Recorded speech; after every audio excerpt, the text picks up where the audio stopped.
Olá, hoje é sexta, 24 de março. Neste mês, aqui no Brasil, se comemora o Dia Nacional do Orgulho Gay. E hoje você vai conhecer duas histórias de pessoas que fizeram do preconceito motivos para seguir em frente. No Dia de Combate à Tuberculose, a gente fala sobre o diagnóstico e a importância do tratamento precoce. Um convite para você que gosta do som do piano e do violão. O quadro Acorde traz um pouquinho do recital que acontece neste sábado em Passo Fundo. Tem também dica de cinema e ainda comida e bebida típica italiana e paisagem que até parece a Serra Gaúcha. Tudo isso a 1 hora de Passo Fundo. É na série Logo Ali que hoje nós vamos mostrar a Vila Trentin em Erechim. O canal de notícias está começando com essas e outras informações, então fique com a gente, porque aqui você encontra mais conteúdo.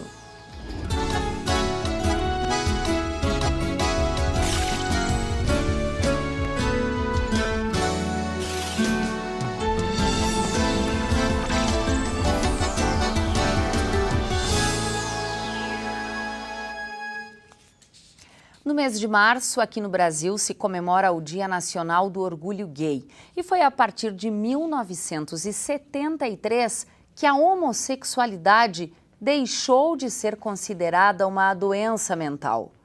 E muitas vezes são relatos que nos aproximam de assuntos que talvez fujam da nossa imediata compreensão. Por isso, você vai acompanhar agora duas histórias de pessoas que decidiram enfrentar os obstáculos do preconceito e da própria aceitação. Eu acho que desde sempre eu já sabia, assim. Perceber, eu acho que é desde quando se começa, enquanto criança, a saber que existe essa possibilidade de namorar, de ter uma relação com outra pessoa. Só que, tipo, a gente é criado numa sociedade, tu tem a ideia que tu não pode ser isso. Eu já percebia que pra mim era com um homem, seria com um menino e não com uma menina, né? Quando ele me contou, como é que eu vou te dizer assim, não foi um choque, mas não por ele me contar que ele era gay, pela rejeição que ele podia vir a sofrer, sabe? E eu sempre fui muito molecona, assim, eu jogava bola com os guri, eu sempre voltei tudo esfolada pra casa e tudo mais. Eu não era só aquela menina padrão, assim, mas eu acho que eu não chegava a nossa, sou outra coisa, sabe? A gente, como mãe, como pai, o meu primeiro medo era esse, como ela seria aceita, que vida ela teria.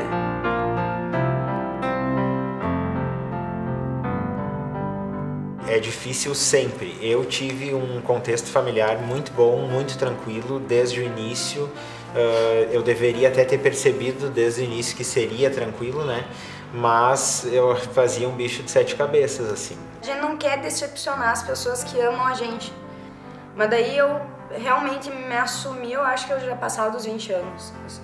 Primeiro para me assumir, para me aceitar, porque entendia como algo vergonhoso, a gente cresce ensinado a entender como algo vergonhoso, né? E depois como encarar as outras pessoas e falar isso, mesmo sabendo que dentro da família poderia ter um apoio muito grande. Olha, eu acho que eu contei mesmo, além da pessoa que eu estava, eu acho que foi a mãe, porque assim, eu nunca fui muito aberta em questão a isso, sabe? Eu não chegava a comentar. E mesmo porque foi uma coisa bem turbulenta eu contar pra mãe, foi uma coisa bem difícil, porque eu saí do namoro com um rapaz. Eu contei primeiro para uma tia lésbica, depois para família mesmo, foi primeiro para minha irmã, depois para minha mãe. E daí eu pensei assim, poxa, agora também eu vou parar com isso, porque eu acho que eu tô enganando as outras pessoas, eu tô enganando a mim mesma, eu tô enganando, tipo, as pessoas próximas a mim, com uma coisa que não vai dar, daqui pra frente não vai ter mais futuro, sabe? A gente sempre foi uma família muito, muito unida, muito, né? Então, meu primeiro pensamento foi a família, a minha família. E depois como seria com o pai dele. E aí conversamos, aí ele disse, não, imagina, não vou deixar de amar ele nunca por causa disso. Para mim ele vai continuar sendo sempre meu filho. Quando a pessoa chega e diz, mãe, é verdade, Aí tu tem aquele choque de realidade. Não é fácil, não é que você não ame seu filho, não é que você seja uma pessoa preconceituosa, mas não é fácil. Sempre tem aquele que acha que, né, de repente uma chinelada resolve isso. Aí o meu marido, que é o padrasto dele, né, disse pra mim, mas não tem por que te preocupar. Eu já tinha percebido, né, só tu que não tinha percebido ainda. E eu realmente não tinha. Foi complicado na escola, mas eu tentava abafar isso ao máximo e não deixar chegar em casa, porque era muito vergonhoso, né? E ali eu entrei numa depressão bem punk, assim. Eu passei 1 ano e meio trancafiado em casa, abandonei todas as amizades. Se tu é aceito dentro de casa, tu consegue ter força suficiente para sair e enfrentar o resto do mundo, se tu precisar. Eu fui, assim, assimilando aos poucos e fui vendo que a sexualidade dela, como de qualquer outra pessoa, é um aspecto. Ela é homossexual, é gay, mas ela é inteligente, ela é líder, ela é profissional, ela é responsável, ela é uma filha amada. Então quer dizer que é uma fatiazinha daquele grande bolo que ela é. Ela é um presente para mim, porque eu tive ela muito velha. Tem gente que diz opção, não é opção.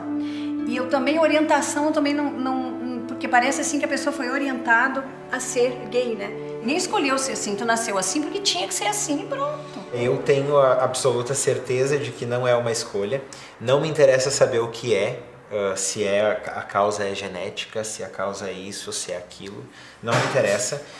Sei que não é uma escolha. Não adianta postergar. Quanto mais tu deixar passar, mais tu vai fazer mal pra ti mesmo e mais tu vai fazer mal pra tua família, porque assim, ó, sem querer tu vai estar enganando as pessoas que estão perto de ti. Como a gente não tem nenhum problema com a nossa sexualidade, não tem nenhuma diferença. Então, agora quando a pessoa ela já tá se sentindo mal com aquilo, ela já tá se sentindo acuada, alguém olha pra ela, ela acha que aquilo é um olhar agressivo também. É uma coisa que vai ser tua pro resto da vida, então vai, sabe?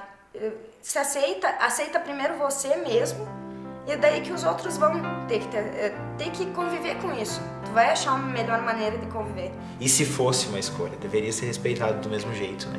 Isso deve ser respeitado porque é uma forma de amor que não fere ninguém, que não maltrata ninguém, que não interfere na vida de ninguém.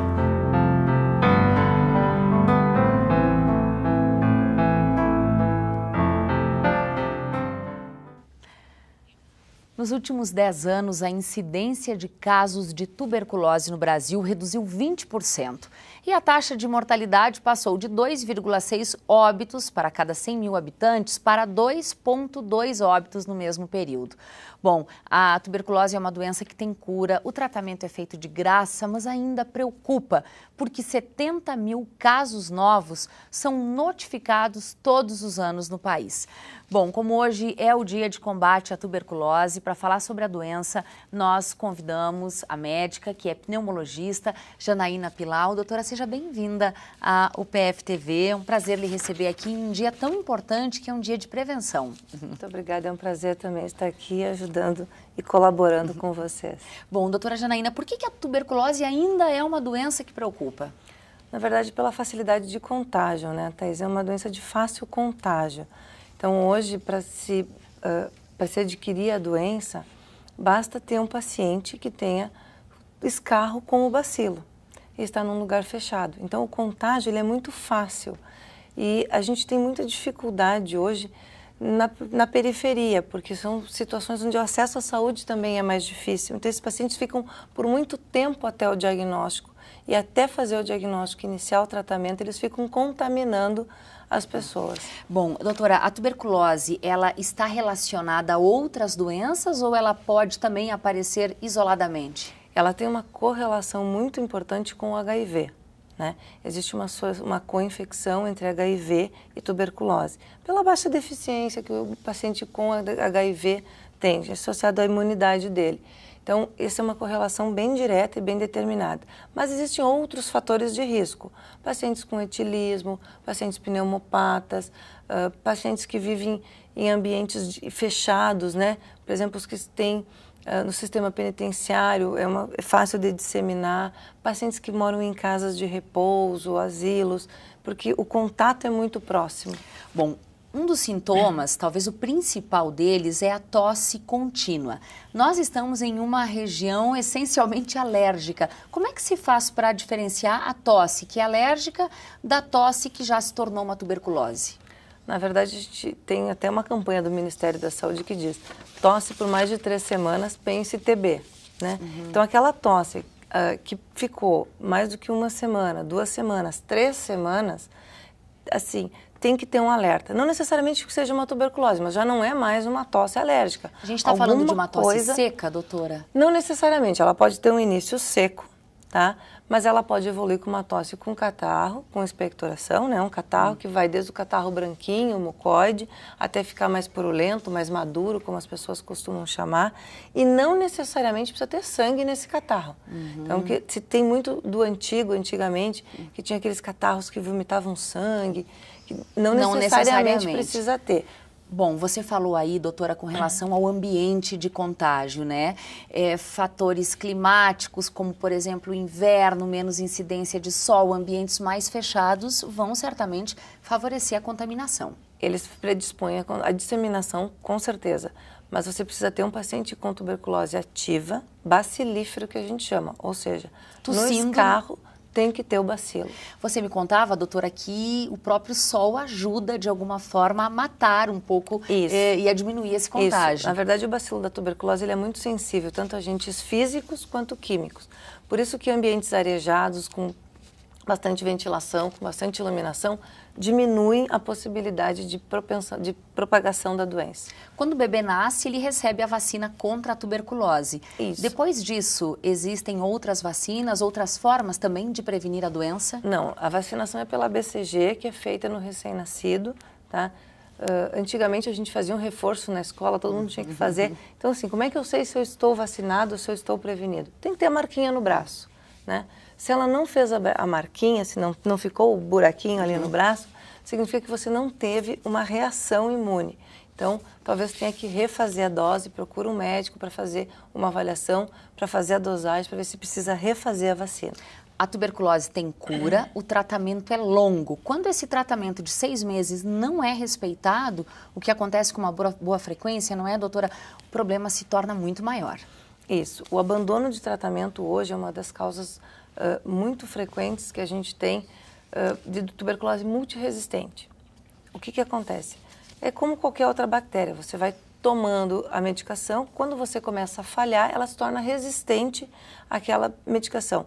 Hoje, por que existe 4 comprimidos para tomar tuberculose? São 4 medicações, justamente pela facilidade do bacilo de criar a resistência. Então, a gente já dá 4, porque se ele criar resistência a um, a gente tem o outro, tem o outro e tem o outro. Isso durante 6 meses? Durante 6 meses. Ao interromper... Nos primeiros 2 meses, são 4, depois diminuem para 2. Ao interromper esse tratamento, o que normalmente acontece, doutora? Na verdade, assim, você começa o tratamento, nas primeiras 2 semanas, a melhora dos sintomas, na maioria dos pacientes, é muito rápida. Então, com 2 semanas, já tem uma boa melhora. Com 1 mês, 2 meses, eles estão sem sintomas. Só que o bacilo é um bacilo de crescimento lento. Como ele é de crescimento lento, eu preciso que ele tenha reprodução para o agente medicamentoso agir. Então, a cura também é lenta. Por isso, o tratamento prolongado. Os sintomas melhoram, mas o bacilo ainda está viável para causar infecção. Então, se eles pararem de tomar, isso vai fazer com que daqui a uns meses volte os sintomas e a doença volta, talvez com bacilo mais resistente, além de causar um estrago no parênquima, no pulmão em si, muito grande. E mais 1 ano e meio de tratamento aí. Mais 1 ano e doutora, meio de tratamento. Muitíssimo obrigada pelas informações e bom trabalho para você nesse dia que é de muita mobilização. Tá Obrigada. Certo, muito obrigada.